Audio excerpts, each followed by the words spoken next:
Почитувани, добре дојдовте во уште едно издание на Само вистина. Вечерва во студиото Владимир Божиновски. Добре дојдовте. И Јован Деспотовски седа сама, добре дојдовте. Добре вечер, благодарам поканата. Блајко го знаат сите како човекот што ги прави сондажите, институт, така. Ви благодарам што сте дел од Само вистина. Вечерва имаме навистина многу актуелни прашања од делот за економијата, владината реконструкција.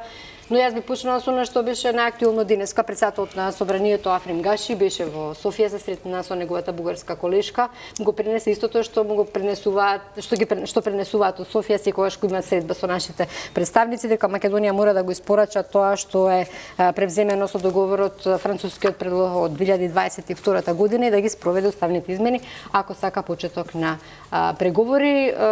И сега јас во овој контекст, дали ние би можеле некакво поместување во следниот период да очекуваме со оглед на овие тврди позиции, со оглед на ставот што е на македонската влада за одредени гаранции и испочитување на одредени обврски од страна на бугарска страна и она денеска што го соопшти премиерот дека била објавена од страна на одредена група во Бугарија и од еден портал дипломатската нота што била пратена од нашата амбасада до бугарското МНР се однесувало на неговото семејство, сопругата и детето кога биле на одмор, престојувале во Пампорово. Ова ги радикализира односите, вели премиерот со Софија. Значи ли тоа сега ќе се навратиме на оваа дипломатска нота? Или ако би сакале на почеток, како го доживувате ова? Вели дека ги известили НАТО партнерите, не се чувства безбеден. Како гледате вие на оваа ситуација? Дали е вообичаено ова да се случува? Ќе спочнам. Па еден коментар као родител ќе дам сега, значи имам целосно разбирање за реакцијата на премиерот денеска, бидејќи сепак станува збор за неговото семејство, така што не би ги мерал зборовите, дали беа оштри или не беа оштри, мислам дека сосема има право да изреагира начинот на кој што изреагира дури поостро ме накој прашта, бидејќи не мислам дека тоа не само што не е вообичаена практика, него е опасна практика. Преседанен всушност. Заради тоа што има земји во светот кои што имаат проблеми една со друга, какви да се тие проблеми не е важно, меѓутоа не сум сигурен дека ваков тип на дојави или на процедури на комуникација кои што се недоволно безбедни, сепак станува збор за две земји кои се членки патем речено на НАТО, дека се практикува или дека сме сретнале некаде. Така што во тој сегмент повторно ќе кажам, немам што да додадам освен целосно да изразам целосно разбирање за таквата реакција и би очекувал сега да всушност од страна како што имаше реакција за палењето на автомобилите пред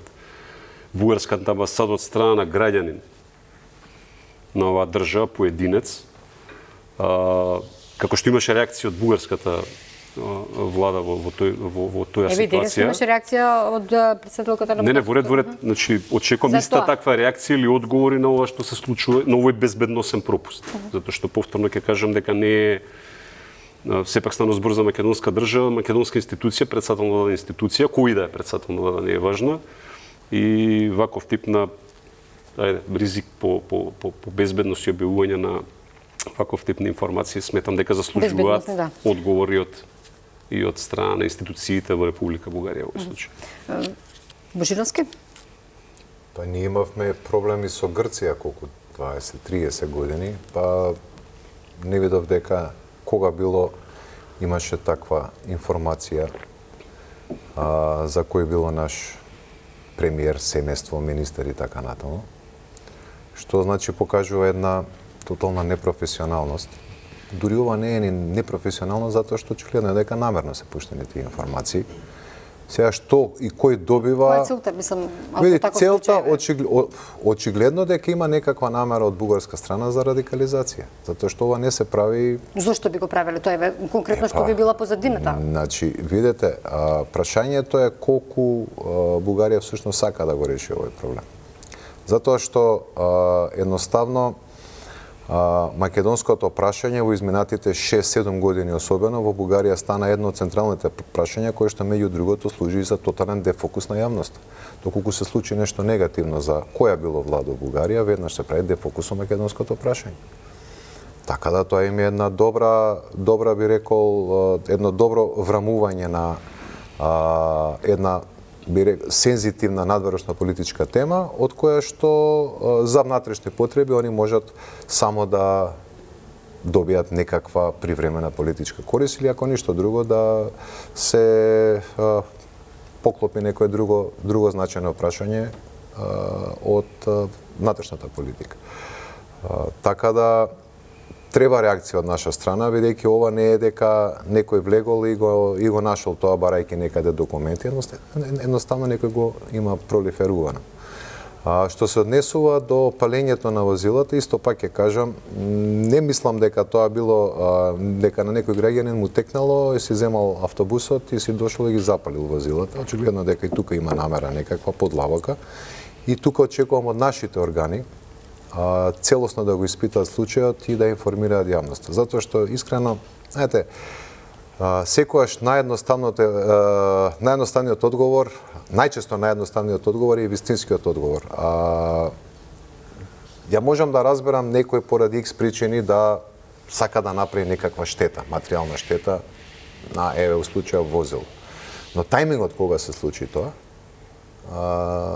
ме поттикнува не само мене, и не само мене, значи некоја се очекува за времена расправата, едноставно тоа палење ја презема целата напред дефокусот од целата расправа. Така да тешко дека некој може да ме убеди дека токму на тој ден на некој му текнало да отиде така сам и да го направи тоа. Навистина тука очекувам информации. Од сите овие би рекол во изминатиот период изјави и од наша и од бугарска страна, мислам дека навистина ЕУ е таа која што треба да влезе малку во овој спор. Имаме чувство дека некако Европа вика ЕУ вели правете си што ќе си правите, си имате француски предлог, не знам, ова прифатете и така натаму. Значи мора малку ЕУ да се ангажира со цел да се надмине овој проблем кој што очигледно дека Па се ангажираше, ни понудија француски предлог. Македонската и бугарската страна се неспособни сами да го најдат. Видете, тој француски предлог проблемот со францускиот предлог е што уште од старт се знаеше дека нема да помине. Зашто и тогаш се изгласа, односно го прифати тогашната влада, се уште не ми јасно. Јасно беше дека нема да помине. Ја не велам дека ние можеме да очекуваме да добиеме некакви гаранции, као гаранции. Затоа што секој едноставно може да ви постави вето. Но од друга страна можеме да добиеме некаков гест на добра волја пред се од Европската унија, кој што во смисла дека видете, ние уште велат сменете го уставот, несете ги бугарите и почнувате со преговори. И што ќе биде утре дента? Според ова однесување на Бугарија, повеќето очекуваат дека утре дента ќе се случи некакво друго вето, за нешто друго. Значи ние не гледаме волја дека по прифаќањето на бугарите во уставот, Македонија ќе може да ги започне преговорите и да ги води тие преговори во согласно со копенхашките критериуми. И според мене ни треба некаков гест пред се од страна на Европската унија кој што ќе не убеди нас како граѓани и владата дека Европа сака да ја види Македонија како нејзина идна членка по извесен период. Тоа е она што според мене мислам дека би помогнало. Пазете се, сите имаат различни идеи, имаат различни предлози. Ние можеме да велиме од една страна да се прифатат бугарите и да почнеме преговори, може да велиме и нема што да прифаќаме и така натаму. Јас се обидувам и не само ја, значи да бидеме конструктивни и да дадеме нешто, некаков предлог кој што навистина би можел да ги размрда работа. Затоа што закопување позади своите ровови, мислам дека не му користи. Не знам што би можеле да очекуваме од Европската унија, бидејќи апропо ова што го кажавте да бидеме конструктивни, мислам дека бевме доволно конструктивни со не знам се точно да избрам во моментов колку уставни амандмани направивме заради тоа што имавме барање од Европската унија, еве напрете нели во делот на знамето, па името, претходно сите тие промени што ги правевме. И што сега можеме ние повеќе од ова да го очекуваме, бидејќи сега сите велат тоа е рамката, тоа треба да се ние имавме ветување дека по промената на името ќе ги започнеме преговорите. Дали нашата толкава конструктивност можеби не доведе во оваа позиција? Тоа сакав да речам. Едно е да си конструктивен, друго е да си сервилен. Кога беше Заев премиер, ние бевме сервилни. Конструктивност е друго. Конструктивност е да се почитува мислењето на другиот, но да се дојде до некој заедничко решение. Конструктивност е ако ви кажат да го смените уставот и вие веднаш да го смените, тоа е конструктивност. Затоа ви велам дека. Што е тоа? Значи, тоа е сервилност. Ма не зборам, ние правевме уставни измени уште во 93-та, подсетите ме ние направивме уставни измени за името.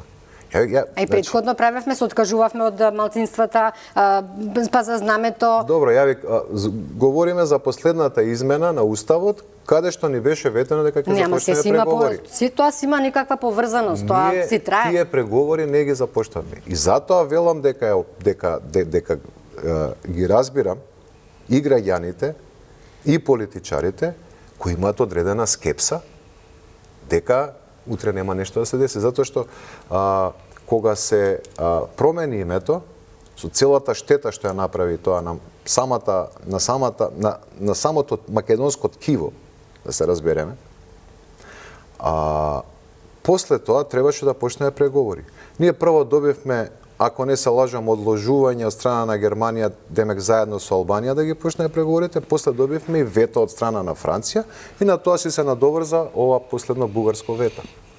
И ние реално имаме проблем да веруваме дека ЕУ навистина сака да види Македонија како нејзина членка. Затоа велам потребен е некој гест кој што ќе не разубеди во ова што го говорим. Да. Добро, кога сме на тема на гестот, важно е да се спомене сега и мислам делумно согласувам, делумно не согласувам со дискусијата која што сега имавте на оваа тема. Сервилен е тежок збор, не би го искористил за изминатиот период, меѓутоа е точно Македонија заслужи. И тоа не заслужи со уставните измени за името. Заслужи многу одамна. Па тоа ми беше поинтата. И да ги почне преговорите, а веројатно и да ги заврши. Имајќи предвид што се случи во меѓувреме со други држави кои што се сега веќе членки, еве не ја споминјам само Бугарија да не биде во контекст на досегашната дискусија, меѓутоа и сите останати. Че имате една плејада на држави во Централна и Источна Европа кои што во 90-тите години по многу нешта беа поназад. Така што, ако дискутираме на тема дали сме заслужиле, да. Не заради уставните измени. Сме заслужиле заради тоа што сме биле и понапред и сме имале многу поголема желба и посветеност, ама и капацитет. Не се сеќавам дека во моментот кога се потпише Преспанскиот договор имаше блокада од Германија, мислам дека немаше таков предлог, и тоа точно Франција беше првата која што го Не, имаше некоја, мислам, одложување за Франција така. Значи, во моментот кога Македонија требаше да формално да доби одлука за почеток на преговорите, не беше Бугарија проблем. Точно така, беше Франција. Под изговор на недоволна институционална подготвеност на унијата, која што во меѓувреме не се доподготви. Сега, ако збориме за гест, јас согласувам. Прифаќањето на францускиот предлог беше една опција како работите да се фактички дотуркаат до крајот, до почетокот на преговорите, до крајот на една фаза. Меѓутоа тоа се покажа дека не оди. Заради реакцијата на јавноста, неподготвеноста, револтот, што и да е. Имаш избори во меѓувреме, се сменија политичките околности во државава. Имаме влада која што сега се залага за малку поинаков пристап. Уставни измени да, меѓутоа со одредени гаранции. Се што се гаранциите може да дискутираме 3 емисии, не е важно. Меѓутоа дека има политички легитимитет право тоа да го бара оваа влада има. И тука нема што да дискутираме, зашто луѓето се изјасниле за тоа. Тоа е реалната политика. Во Европската унија во моментот се случуваат два многу важни процеси. Едниот процес е проширувањето кон исток, ама не кон нашиот исток, него кон тој таму другиот. Така е. Кој што е важен процес и мислам дека регионот, овој Западен Балкан овдека, пропушта важна прилика да биде малце погласен во изразување на незадоволството од прескокнување на некои фази. Како да биде гласен, да протестира у Брисел дојде? Не разбирам, мислам сите... Гласноста се манифестира со тоа што нема бланко да прифатите све што ви се сервира на маса. И да, тоа е она што вие го кажавте како ваша теза, за која што делумно согласувам, дека можеби постојаното прифаќање на без поговор на работите кои се сервираат, не доведува ситуација Нашата конструктивност, така можеме ли да ја наречеме? Па, конструктивност е малце друга крајност, сервилност е друга крајност, тоа е за тоа велам, значи подготвеност да прифатиме се без ако ништо друго советувања кои што не се исполнуваат, така можеме. Ајде така нека биде, да. Како и да е, значи регионот во моментот пропушта прилика. Тоа е факт. Не Македонија, сите. Затоа што очекуваше да јас како граѓанин на Македонија, како човек кој што на времето можеше да направи Западен Балкан, државите што знаете може како? да направат? Ни се ветува еден модел на постепена интеграција. Постепената интеграција постои. Значи ништо ново не се ветува. Сега можеби зборам како евроскептик, меѓутоа пред 20 години кога сме работеле на статусот на добивањето на статус земја кандидат, че Македонија беше многу понапред од сите овие со кои што дискутираме сега, Украина, Молдавија не ги не споменувам. 20 години помина, ние сме во исто и мислам дека тоа не ми дава на мене право. На сите нас не дава право да бидеме и скептични, ама и незадоволни. Затоа што ја не сум убеден дека политиката или повикот ајде да си ги средиме работите дома па да идеме во ЕУ е окей, не е окей. Зошто? Заради тоа што ЕУ мора да испорача. Како што испорачал кон сите држави кои што станаа членки, а тоа се пари поддршка, мора да испорача и кон овој регион. Тоа треба и да јасно каже. И затоа велам кога сме кај сигналите сега што ги зборуваше Влајко, едно е гаранција дали Бугарија утре ќе се однесе така како што се однесувало сега. Ќе се однесу. Не знам кој може да ни го гарантира тоа, меѓутоа не е ни важно толку.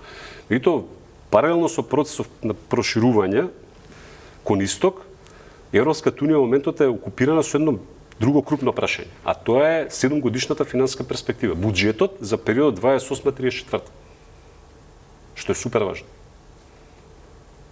Регионот и Македонија тука треба да се позиционира многу цврсто.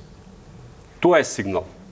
Дали Европската унија ќе смета и ќе го испорача тоа пристапување или не. Тоа значи како до сега сме биле на ниво на, пример се кажу, 100 милиони евра годишна поддршка. Таа поддршка во период 28-34 мора да се дефинира на многу повисоко ниво. Така ќе знаеме дека Европската унија навистина смета на овој регион и навистина сака да го интегрира. А ако остане поддршката на ниво на 100 па ја качиме за уште 10+, заборавете.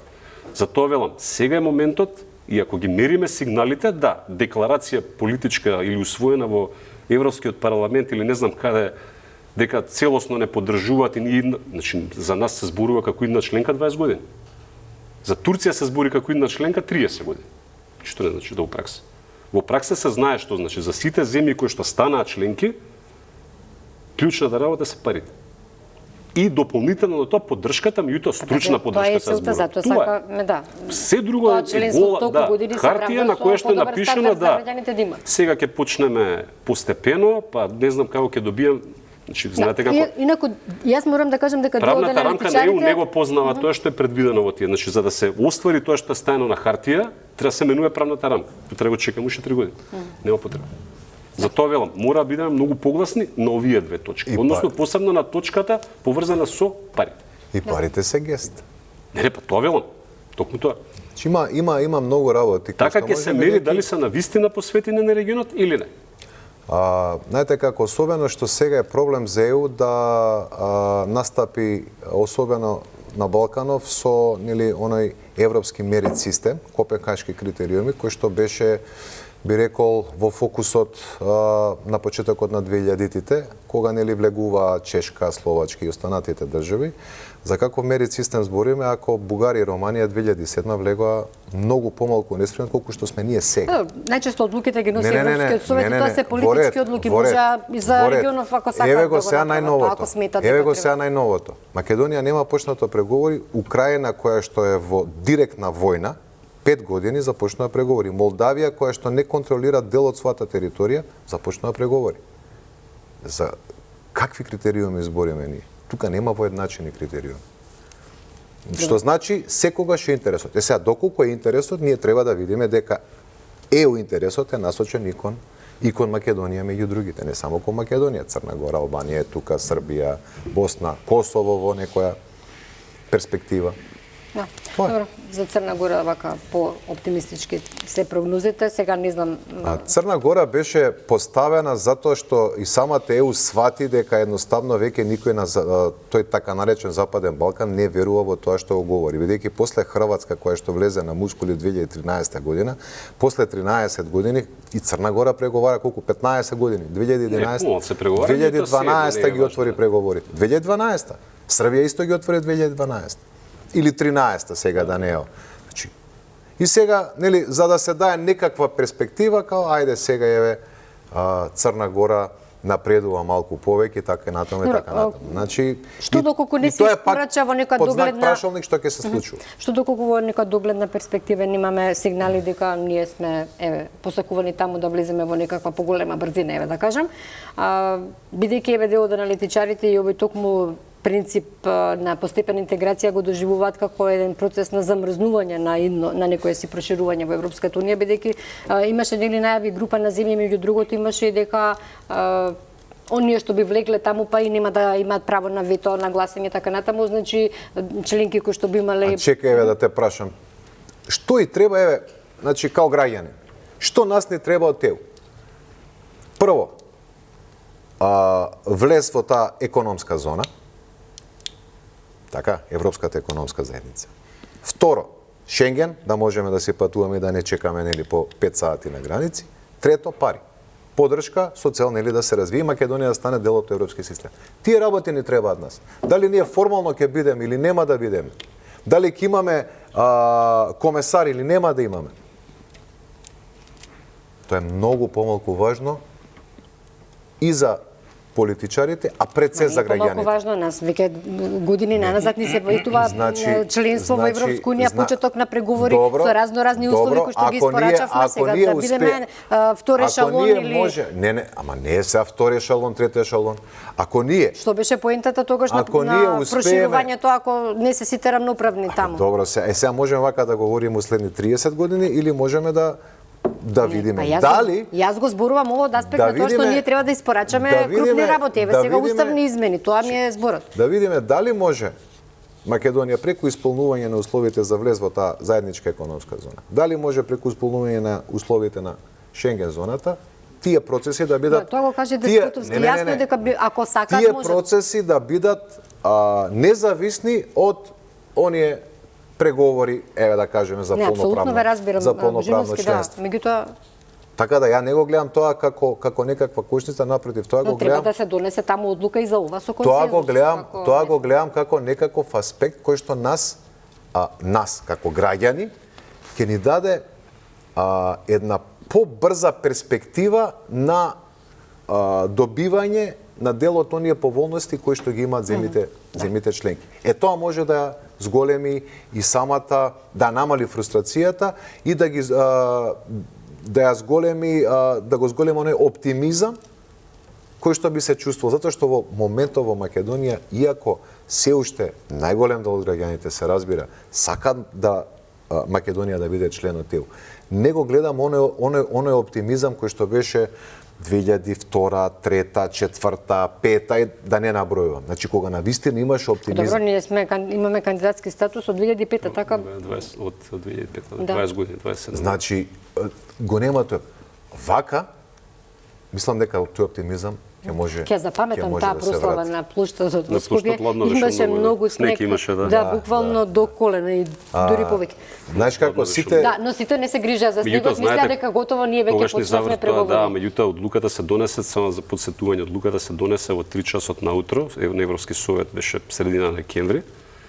И повторно, ќе споменам сега да не испадне дека посочувам цело време на земја членка, меѓутоа повторно земја која што ги држеше до последен момент отворени прашањата беше Франција. Заради тоа што не се согласуваше со одредени одредби во заедничката земјоделска политика, исто се носеше новата значи европскиот буџет 7 годишен. Држава која што најмногу, и тоа треба да се спомене, која што најмногу помогна тогаш и ја избутка целата одлука беше Велика Британија. Зашто они председаваат тогаш, Тони Блер беше Велика Британија, за жал... Велика Британија одигра и тогаш многу важна улога во добивањето на кандидатскиот статус за држава. Британија, за жал, со самиот Брекзит ние имаме, значи и ние индиректно претрпевме штета бидејќи Британија беше една од тие големи земји членки кои што навистина цврсто стоја позади нас. А да, проблемот е тоа што со Франција имаше неколку такви случувања, се споменуваше исто 2008 кога Буш најави нели дека Македонија ќе влезе во НАТО, дека земја членка која што цврсто застанала позади Грција, не знам колку е точно, била Зборувате за самитот во Букурешт? Да, самитот во Букурешт. Така да сето ова создава уште поголема скепса кај граѓаните и на граѓаните им треба нешто кое што ќе може да им се потенцира дека еве не е така. ЕУС навистина сака да види Македонија. Добро, но сега имаме една друга дилема.